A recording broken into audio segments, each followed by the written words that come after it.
So if we haven't met, welcome. I'm Jennifer Elliott and welcome to Yin. So today's Yin practice is going to be focused on sort of the heart meridian lines. I feel a lot of grief over the weekend and sort of losing some important people and so I felt like this would be a really nice time to sort of work through that grief and get into the upper body. So that'll be our main focus. So I'm going to start in a 2-block heart opener. If you don't have 2 blocks, the idea is our arms are in cactus or out to the sides, and we're just trying to create some space across the chest. So if this is not something you have or it's not comfortable for you, you could slide the blankets under your back if you have a bolster, anything that's going to create some space. And then legs are up to you. I may do bent knees, I might do butterfly, we'll see. And then I'm going to use a timer. This will just sort of, pardon me, give us our time, so a nice little bell will sound when we're done. And I think we're going to stay consistent with 4 minutes today, so that's going to be my time. Okay, so the timer is going.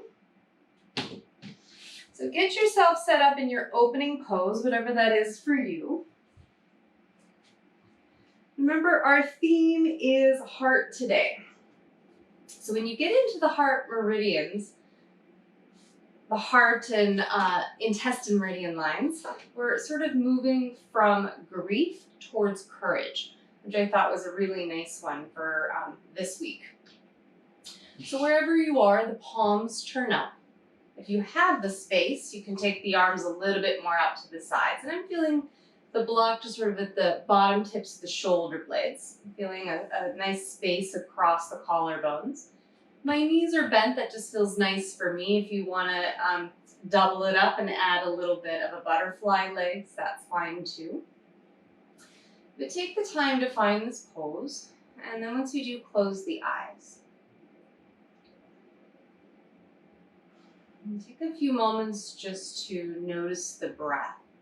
Sometimes this big of a heart opener right away can feel a bit too vulnerable. Feel a little bit too open or exposed. And so if you get to this pose and it's really not feeling right for you, then you can lower it down a little bit or be just a little less open.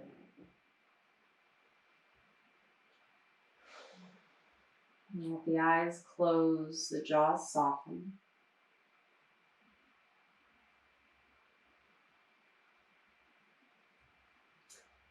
And just start to visualize maybe a bright white light or a white lotus growing at the heart. When you get into the Yoga Sutras, they tell you that you can meditate on a growing white lotus at the heart space. And so maybe you hold that vision in your mind, sort of allowing that white light to surround the body to create protection. And then I almost like to imagine that my breath could animate the body and expand out into my etheric field. And then each exhale is contracting, but more about relaxing, letting go. So inhale and growing that space and allowing that white light to expand all around me. And then the exhale is more about surrendering, letting go, and sinking back into the body. We've got a little over a minute left, so continue with your breath here.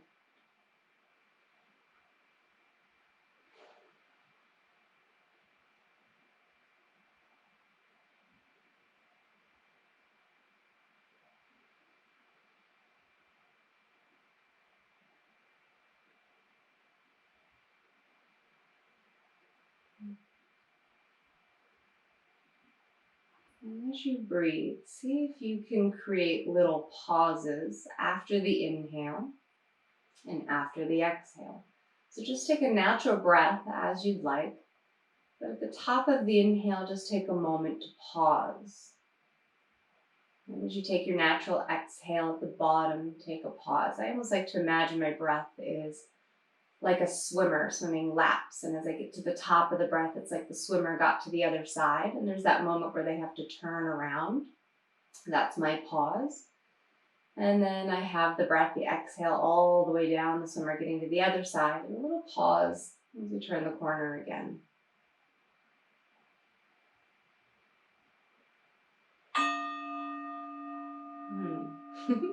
I was ready to stay there a little longer. All right. So go ahead and roll to your side. Press yourself up. And I'll show you our next pose. All right. So what I'm going to do is I'm going to take these blocks. So this is all about the heart today. So I'm going to take these blocks out to the side, and we're going to do cactus arms again, but sort of reversed. And I'm going to show you first because you may, if there's anything happening on your belly, you just don't want to do this, you might find other ways to move into this. So I'm going to take a blanket just to give my lower back a little support. Just feels nice to have a blanket underneath me. I have a second blanket for my forehead. And then I have these blocks out to the sides. And what I'm going to do is I'm just going to take my forearms on these blocks in this cactus position. And then I'm going to rest. I've moved the blanket far enough forward. There we go. So that my forehead can rest on it and I can breathe. So maybe this would even be 2 blankets if that's not enough. So it should feel like it's a nice sort of reverse heart opener. And this might be new for you. I'll show here lifting the blocks up a little bit higher. And let's say you get here and this just does not feel good. You don't want to be on your belly. There's anything going on with your arms. You can reverse it and you can take this blanket underneath.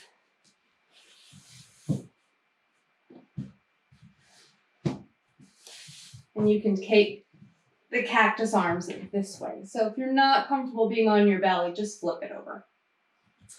Okay. So we'll go back to our 4 minutes.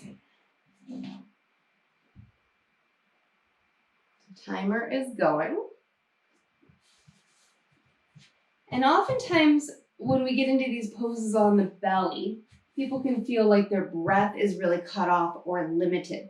So we want to remember that the breath not only moves through the front chest, but through the side waist and also through the back of the ribs. So imagine your breath, if you're on your belly, lifting up so you feel like you have plenty of expansion, plenty of space for your breath to move.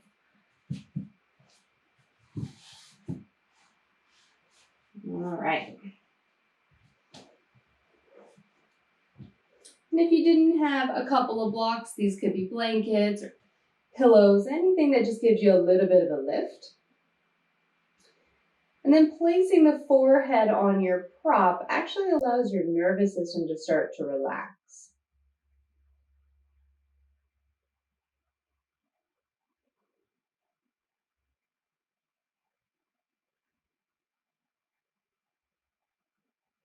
Send your breath into your back ribs.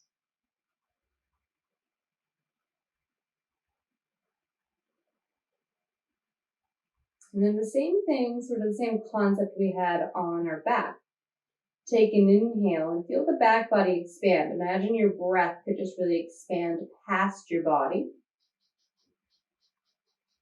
And then exhale, let the whole body melt into the earth.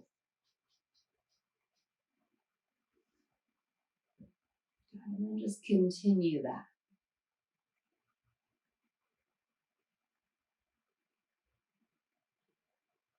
So again, today is all about the heart, allowing us to move from grief to courage.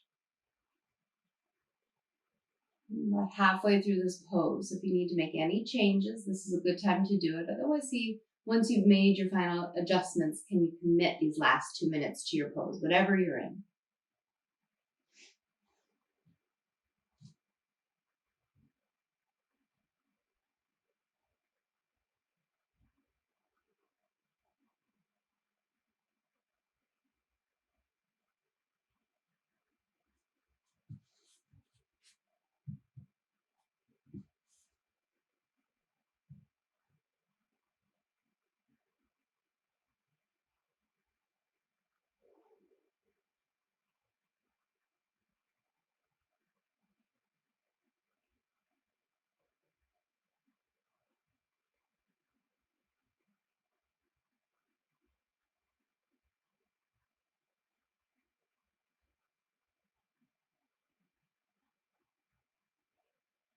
Maybe imagine that white lotus growing out of the back of the heart.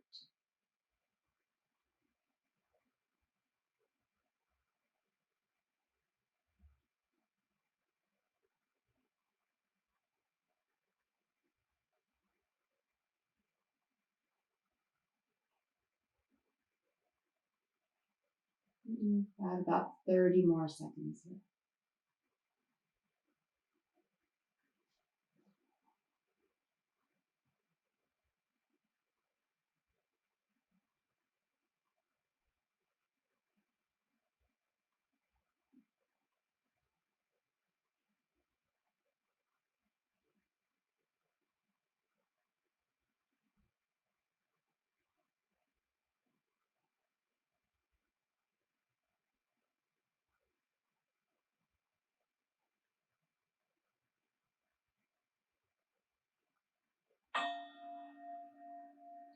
All right.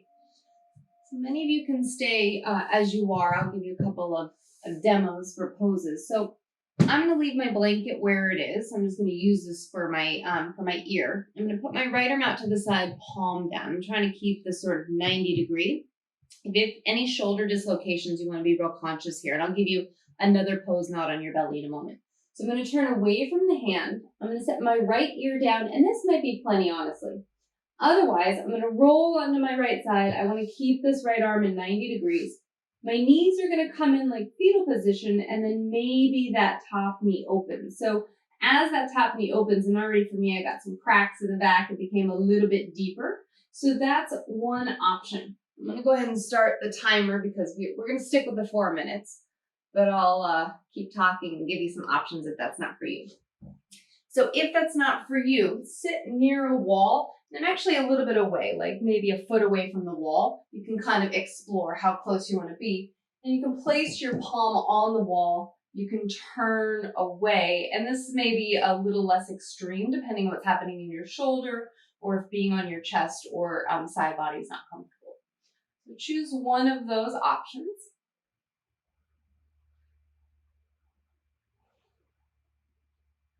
Now, as we move into these spaces and sort of affecting the physical and energetic heart, we're also affecting the lungs, obviously creating more space between the ribs to breathe. And when we feel imbalanced in this meridian pair, you might have rashes or hives or things that show up in the skin. A lot of times the skin is a good indicator of what's happening within the lungs.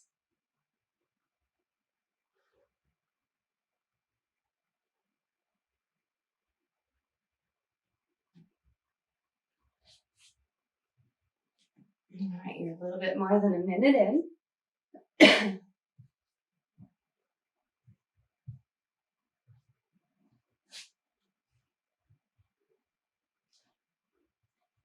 And then if you're in this position where you're opening the arm out 90 degrees, this top knee has either decided to lift or not. That's really up to you.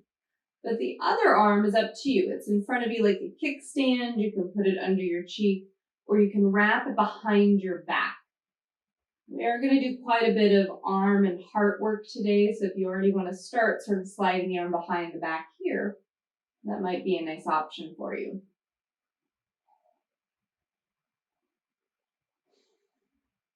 Most yin postures are through the hips. But we do have some really good connective tissue to break up and work through in the upper body as well. All right, a little more than 90 seconds left. A few of you may add that second knee. Now for me today, that's a little extreme, so I'm going to stay with my one knee or maybe even eliminate and drop it down.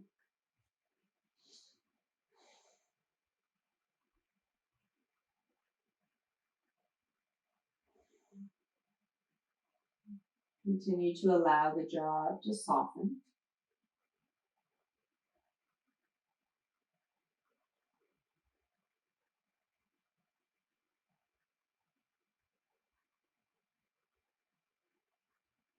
And really expand the breath. How much can you get into those side and back ribs? If you feel your rib cage, Your rib cage goes all the way down to your lower back, so it covers your kidneys on the back side.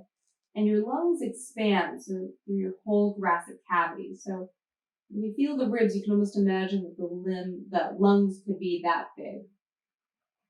You just visualize the lungs expanding in the chest.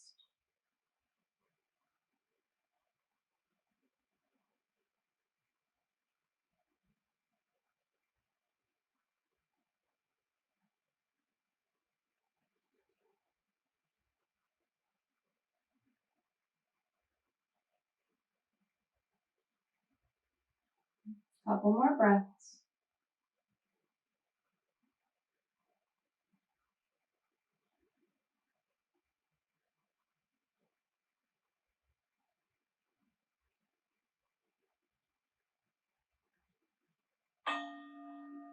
All right, now slowly unwind. We take our time. Line your belly.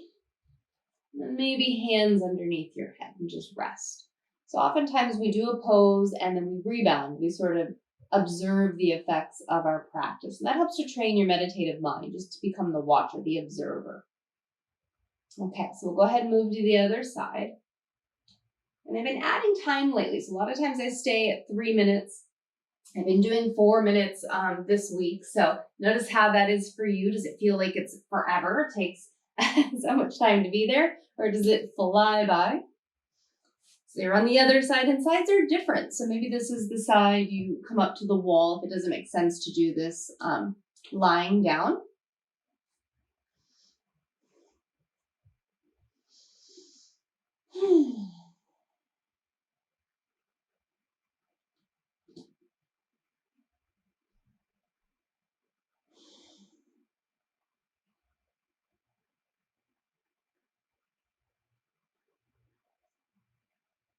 Continue to soften the jaw. I'm so fascinated with our ability to breathe, and how our ability to breathe is just really our ability to receive. And it's actually also the more that you give, the more that you get back. The more exhale, the more you can release out of the body, the more breath can fill the lungs. And so let your focus today be on exhale. Nothing forced, but just really let the exhale be as deep as possible. And then the inhale will just happen on its own. And just keeping that idea in mind that the more that you give, the more you receive. We're almost halfway through this pose.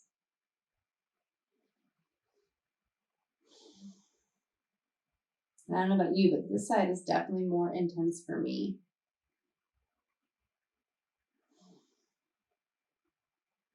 So things you want to watch for, especially you might notice things more in the shoulders, is if there's numbing or tingling, pins and needles, sharp pain, anything that gives you those indicators, that's usually a nerve and you want to back off, limbs going to sleep, things like that. And so if you ever come out of these postures early, just enjoy your rest. 4 minutes may feel really intense if you're not used to that time. Or even 4 minutes in the hips might be fine, but 4 minutes in the upper body just may be really challenging. So do what you need.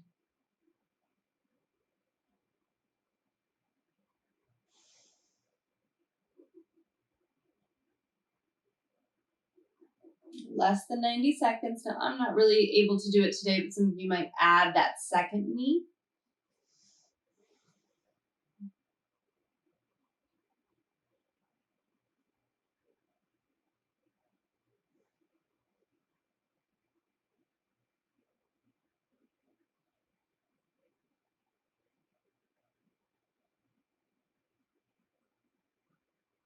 As you start to move through sides of the body, like I said, for me, I feel my left side is a bit more extreme.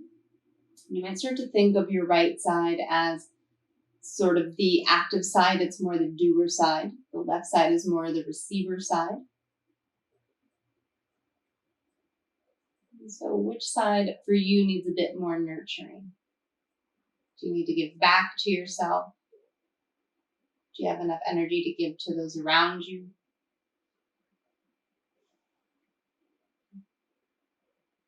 The last couple breaths.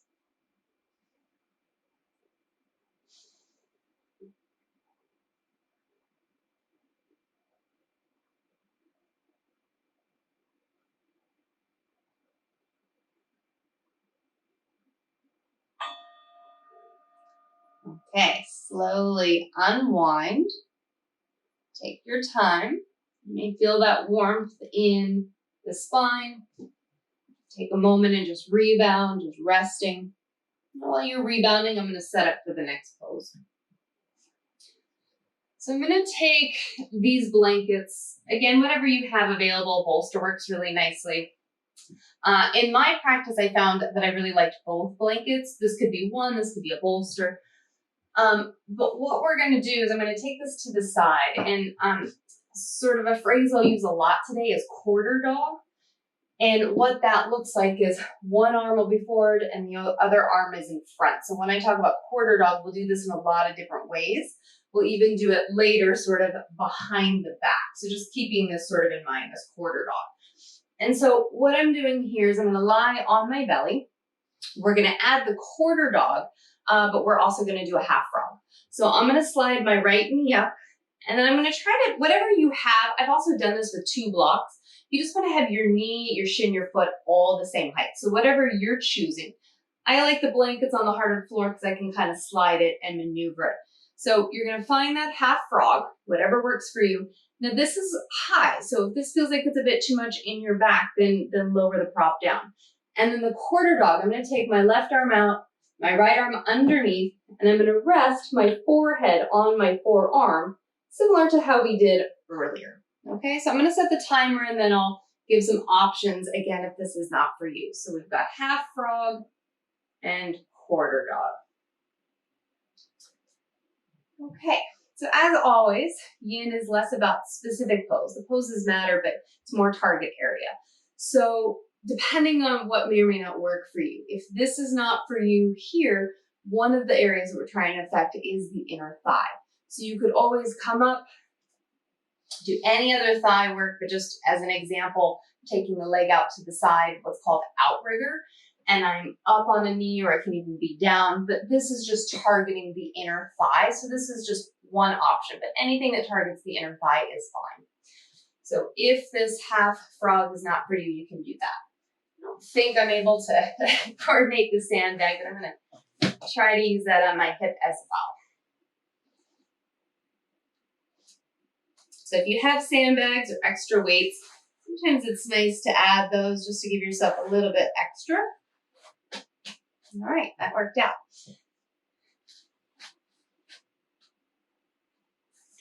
We're about a minute in already, so were there changes that you wanted to make?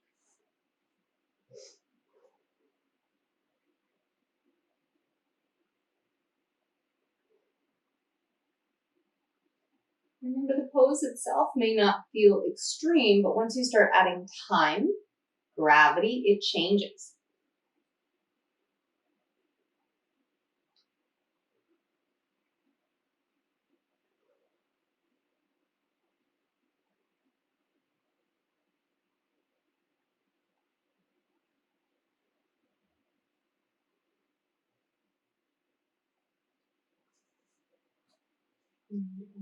Just about halfway through this pose.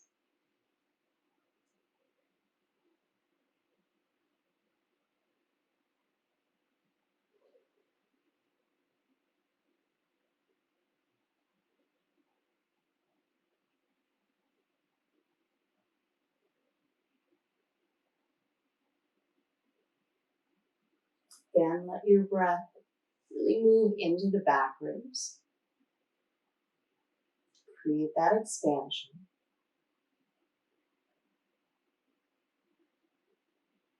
And let's allow the breath to start to have a count.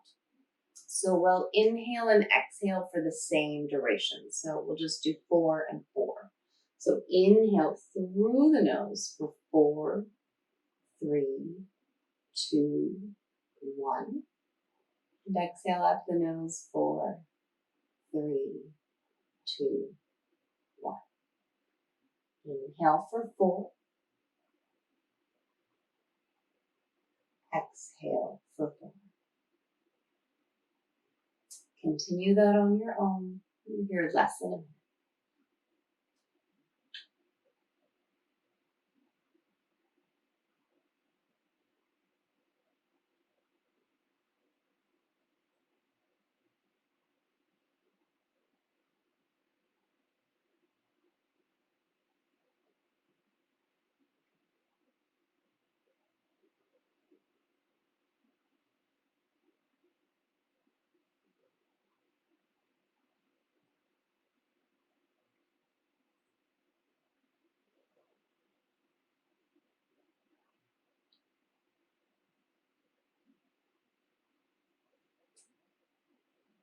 In a few moments, the timer is going to go off, but we're going to sort of keep the legs as they are to move into our next pose. We'll combine it before we move to side 2.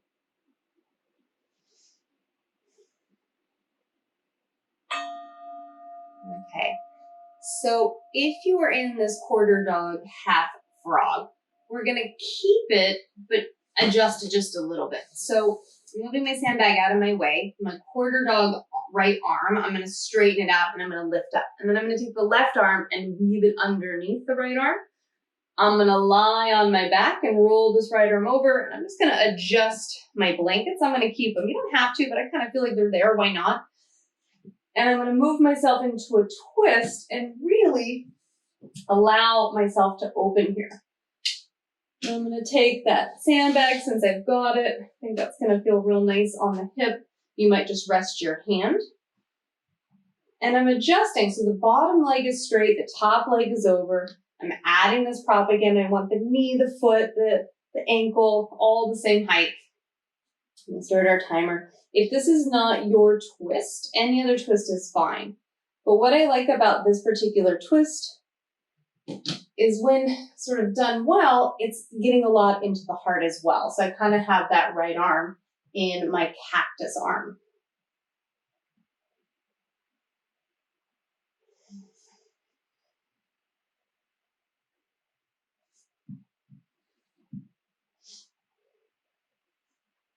I was talking the other day about how opposites heal. Yoga is really the union of opposites. And so oftentimes what we're attracted to is something that's similar, but what's opposite is what heals. And so if you are really into vinyasa or power or type A personality, you probably really need yin and restorative and meditation, but it might be super hard for you to do because that's not what you gravitate towards. The same thing, if you love yin or you're a little bit more methodical, would like to slow down a little bit, this may be great for you, but it may be really hard for you to do the more active practices or just sort of add that intensity to your practice.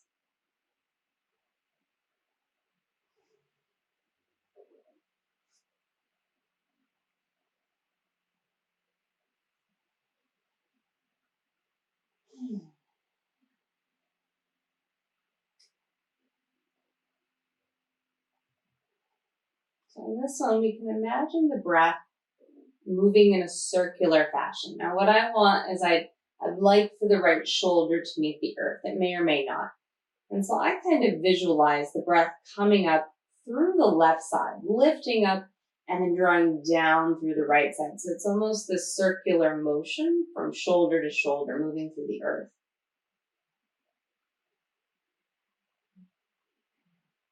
And so inhale, maybe the breath lifts up through your left shoulder. And exhale, imagine the breath is drawing down through the right, allowing your right shoulder to get a bit more gravity to the earth.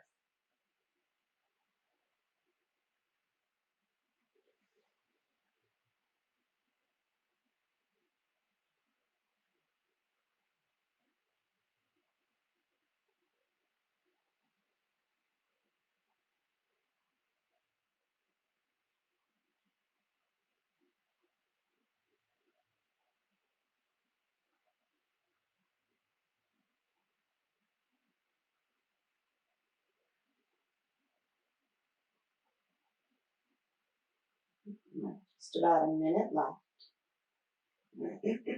Pardon me.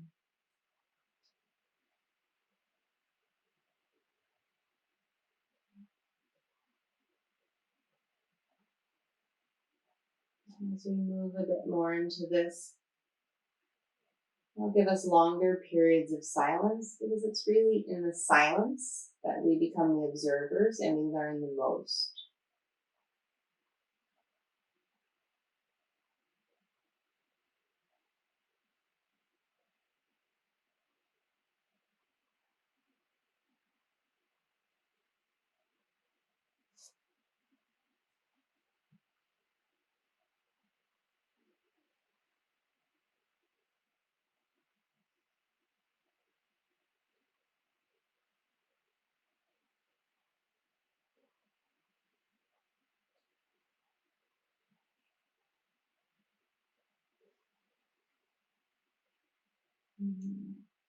One more breath.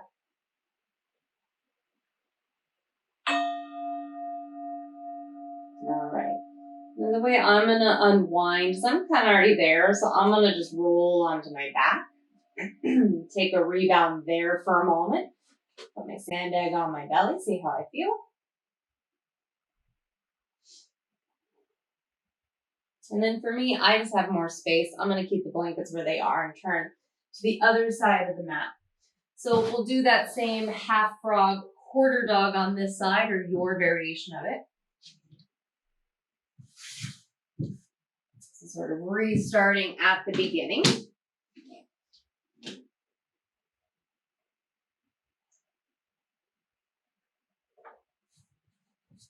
Lying on your belly. Bringing that left leg up, or however you've decided to do your half frog. The quarter dog means that the left elbow is bent underneath the right arm, and you can rest your forehead. Start the timer.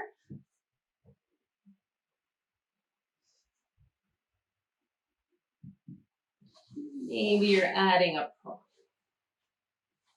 So if you don't have a sandbag, another blanket is nice. Anything that sort of adds gravity. I actually saw this once on Pinterest, and somebody had put like a round weight that you might lift on their sacrum on the lower back. So there's lots of options here.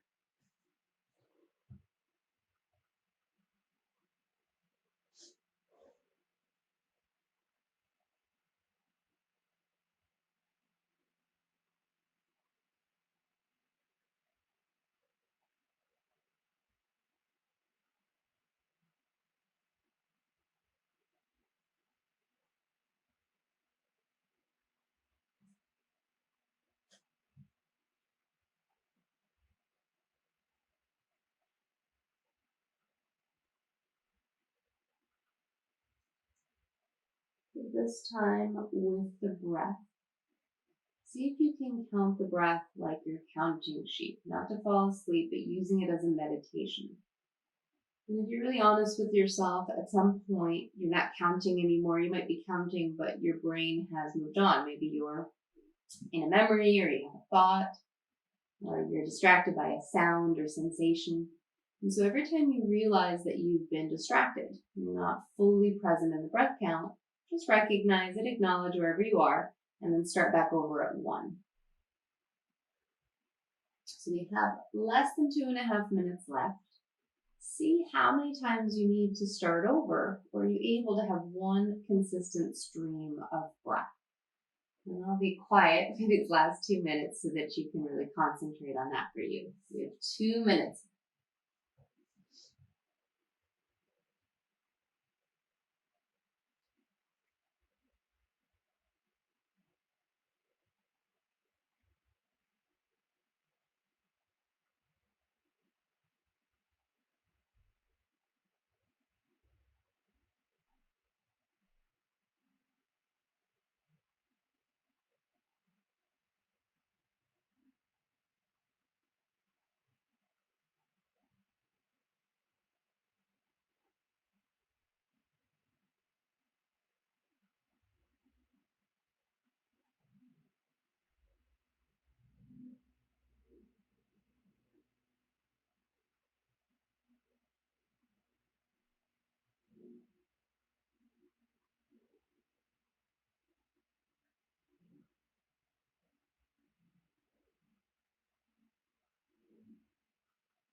Okay, if you're in this half frog quarter dog, you're just going to straighten the left arm, slide the right arm underneath, and then roll onto your back.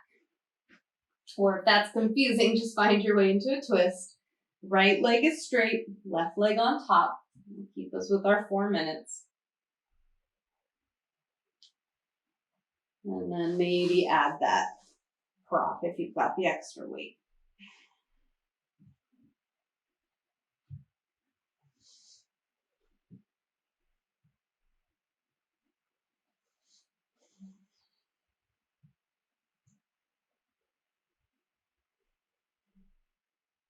Same thing. Maybe you find that circular breath here. So letting the inhale travel up from the earth through your right shoulder. And then the exhale crossing the chest and drawing down through the left. So the idea is the exhale encourages the left shoulder to ground.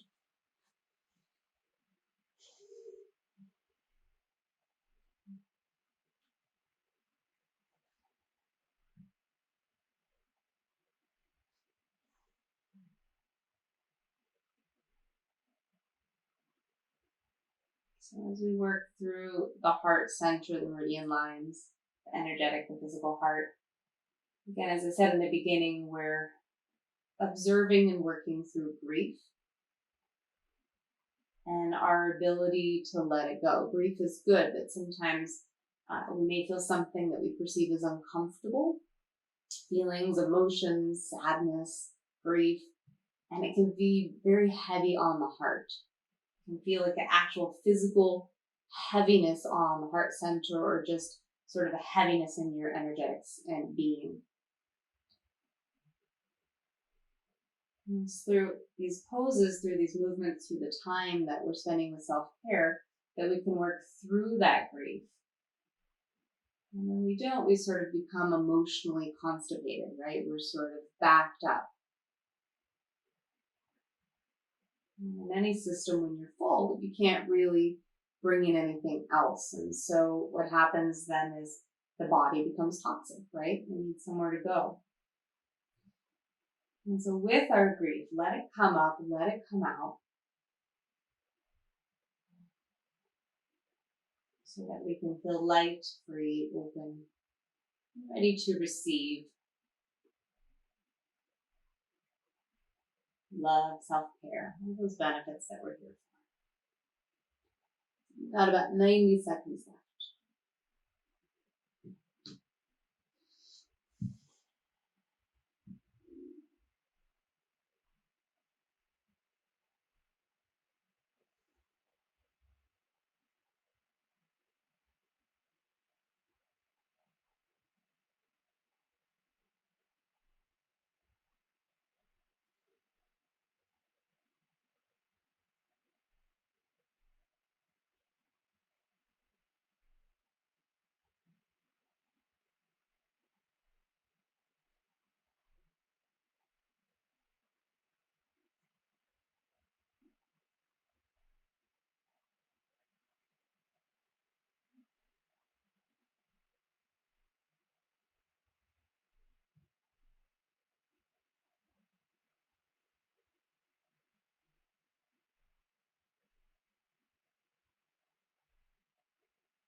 And the last couple breaths.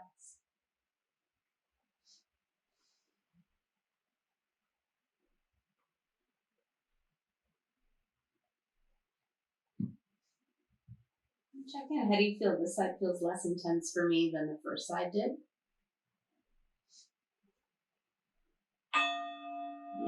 Goodness. All right. So roll onto your back and just pause there. So allow your knees to come together. Take a rebound. I'll explain our next pose.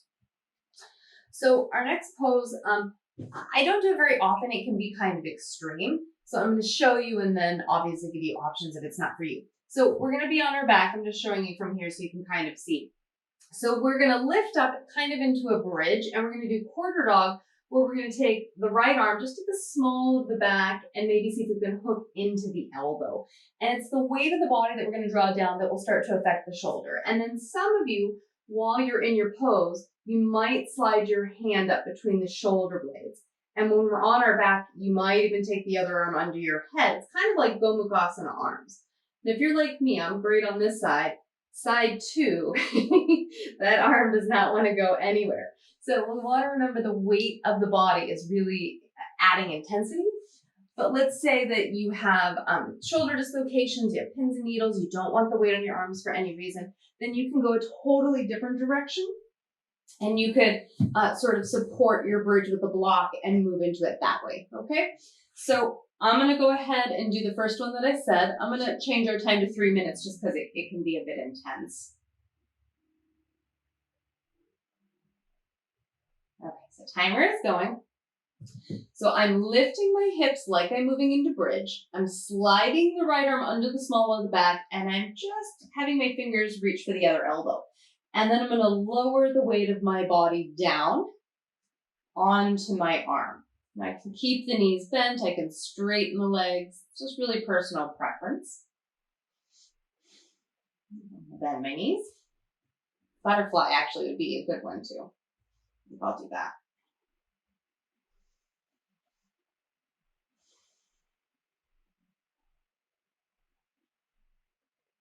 And if reaching for the other elbow underneath you feels okay, it's not intense. At any time, you can take that right hand under the back. I'm sliding it. My hand is between my shoulder blades. Again, this is just an option. Behind the back is probably, the small of the back is all I'll get on the other side. But since I have my right hand at this moment between the shoulder blades, I'm going to take the left arm under my head like a sit-up, almost like I'm in Gomukhasana, and I'm going to move on this side.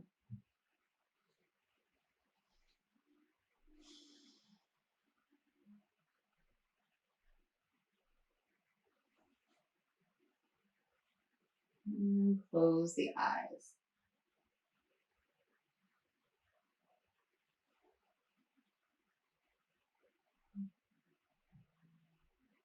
So when we move into these new poses, just really be the observer. What's happening for you on this side?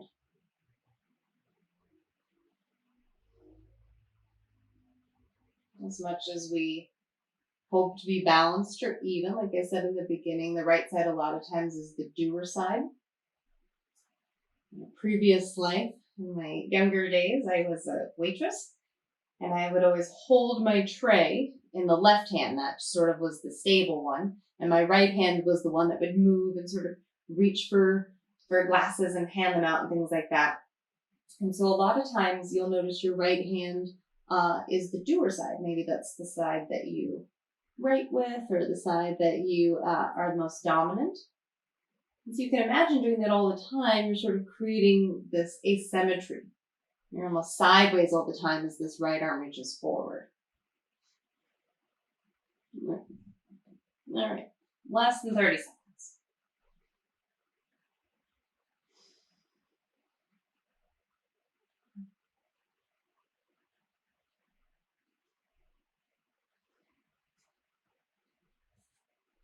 Again, if you're not doing the shoulders, you're in bridge or your own alternative pose.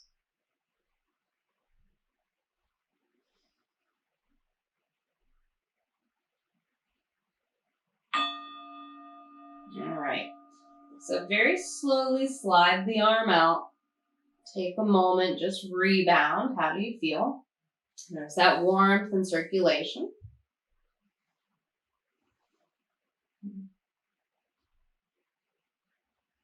Side two. I'm going to lift up the hips. I'm going to slide the right arm underneath. I'm going to take my hand and reach for that right elbow and then lower. Now this for me, I know already, is more intense. When I do Gomukhasana arms, this arm no longer, for whatever reason, can reach the other hand. So I probably have a bit of a frozen shoulder. Maybe my shoulders are rotated, so you might notice the same for you. So this is so much more intense on this side for me.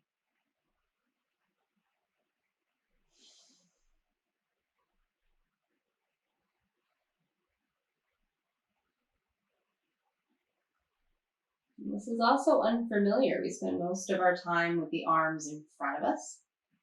And as we do that, it sort of shortens the tissues on the chest, makes them shorter and weaker.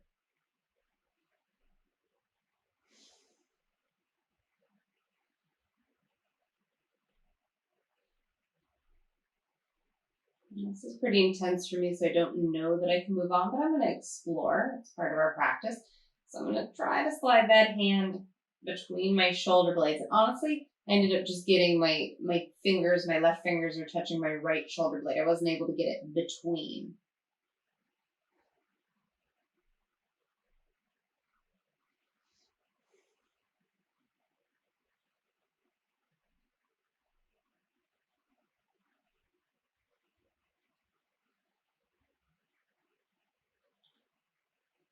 And even here, notice I observe when I'm really paying attention, I'm a little apprehensive.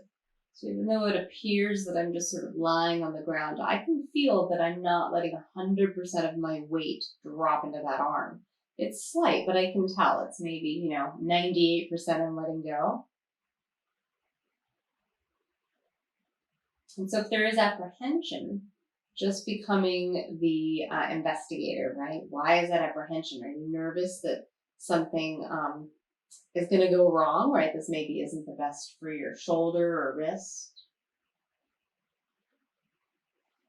Is the nervous system kicked into high gear where it's not allowing you to fully let go? Maybe it's the mind.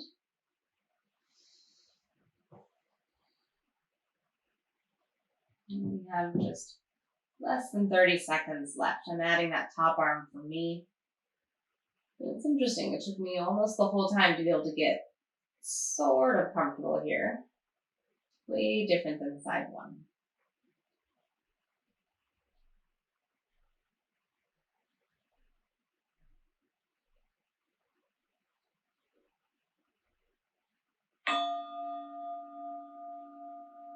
All right.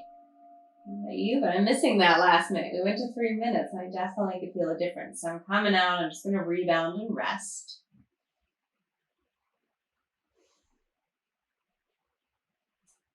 And then I'm going to sit upright. We're going to do sort of a seated pose to finish. If you don't want to do this as seated, you can do it at the wall. So I'm going to show that first just because I'm closest to being near the ground here. So we're going to do Gomukhasana legs and eagle arms. So if you feel like doing this at the wall, just find your legs at the wall, knee over knee. Let your feet slide down to either side and then elbow under elbow and you can rest. If I'm going to do this in the seated version, this is just a nice option. So the way I'm going to do this is I'm going to find my way onto my seat. I'm going to have a blanket handy in case I want a little bit of a lift. Cross right leg over left. And then I like to have my blocks nearby so that when I do the arms and I feel like I can drop in, I like to actually rest my elbows on my blocks. And let's say this is too extreme to have eagle arms, you could always rest your temples. Go ahead and get yourself set up. I'm going to do 3 minutes just for time's sake.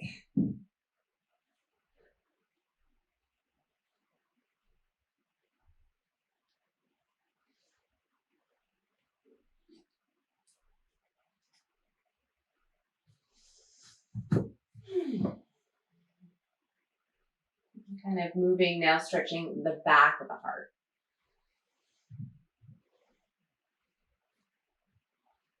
sometimes forget that the back of the heart is part of that heart space, just like I was telling you to direct the breath into the heart.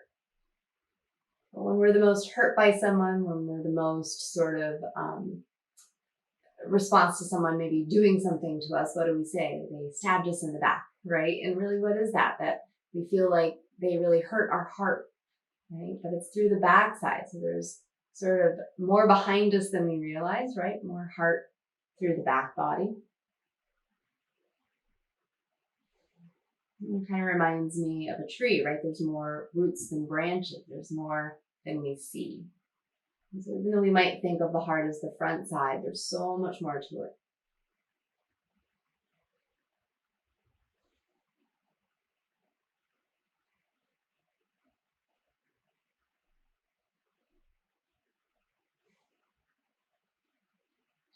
All right, 90 seconds left. Now, I didn't tell you, I believe, which arm. So I'm just noticing for myself, my right arm is on top. That way, when I switch sides, I know to do my left arm on top.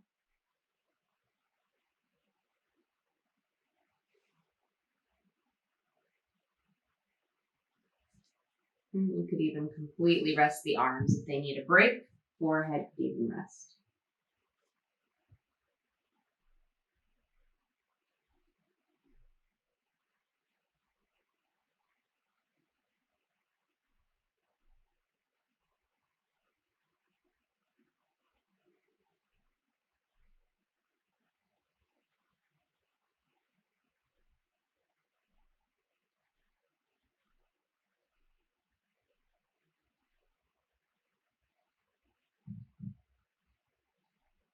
Your last 30 seconds.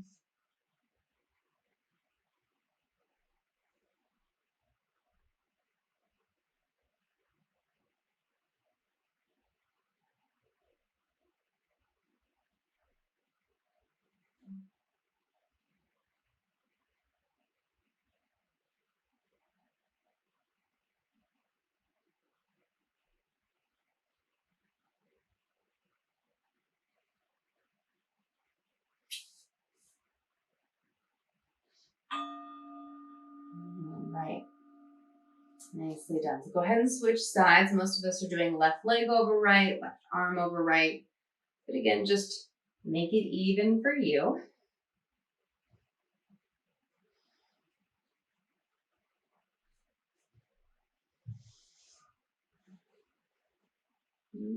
Settle in.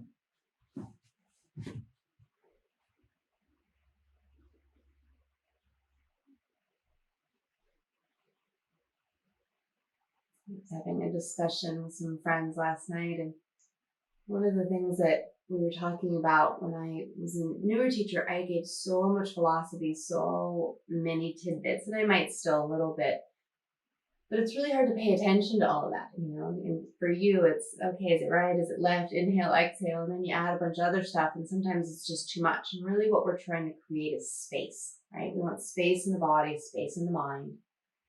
And so I might throw a few things at you, but really it's sort of allowing you to have that space to be your own teacher and to sort of have your own ideas, right? If you really listen within, we're our own best teacher. If something really resonates with you that I say, great. If not, just let it fade away. Don't take offense.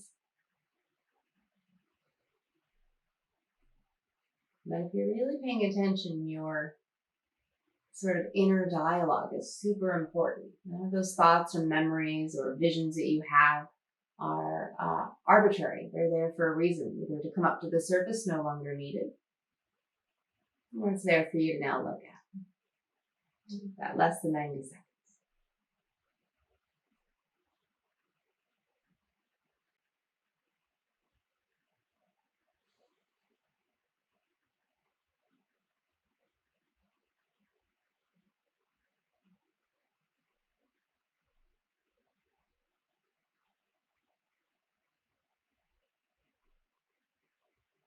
Again, you can always rest your arms. If this feels extreme, just let the arms go.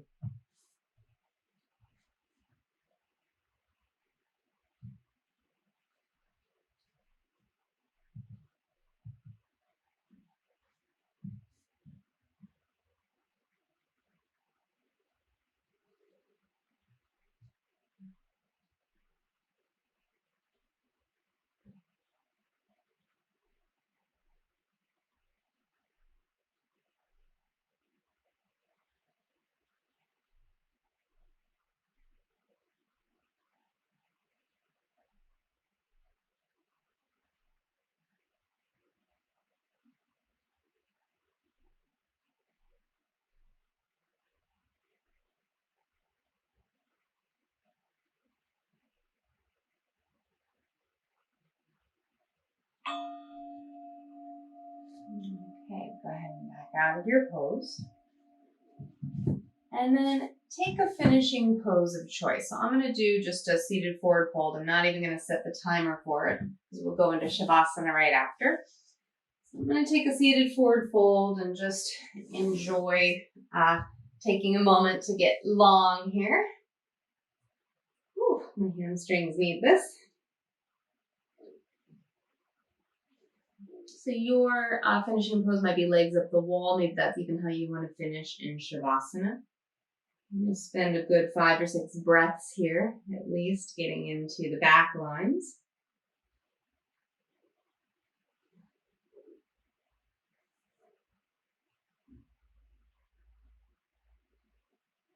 And that's breathing into the back of the heart, right? So still thinking of that back side.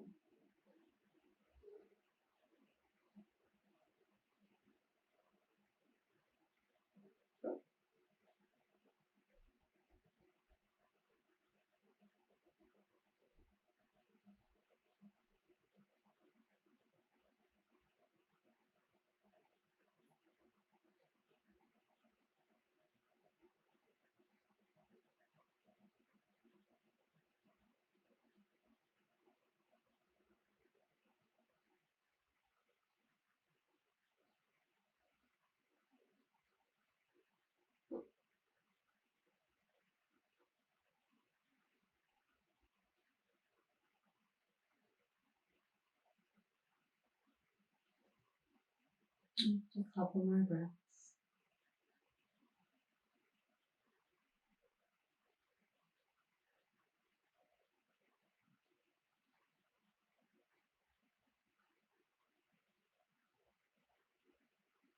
And then begin to make your way into Shavasana. You can do Shavasana any way you'd like. It might even sort of be lying on your side. I'm going to take these 2 blankets under the knees. I'm going to take my 2 blocks under the feet. And then I'm going to use my sandbag over the belly. And I'm going to do the timer one last time. I like to just fully know that we can relax in our Shavasana. So 3 minutes for Shavasana. Timer is going. This is important. This is really the full self-care. This is when your body starts to process and assimilate what we've done.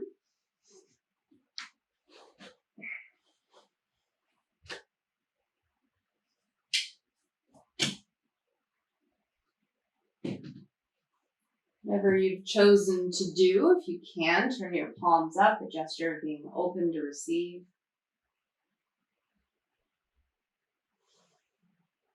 And just feel the heart moving through our sadness, through our grief, just held in the heart. And when we find our balance, we move from grief to courage. So enjoy these final moments. Shavasana.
Stretch, draw your attention back. You can move fingers and toes, reach the arms overhead, maybe yawn, so good for the nervous system. Roll to your side, roll to the right side. We do this to be kind to the physical heart. It's also a jolt to the system. Eyes closed as you press upright to seated. And take a moment of gratitude for all the time and effort you've put into you today. Lift your heart, bow your head. Namaste.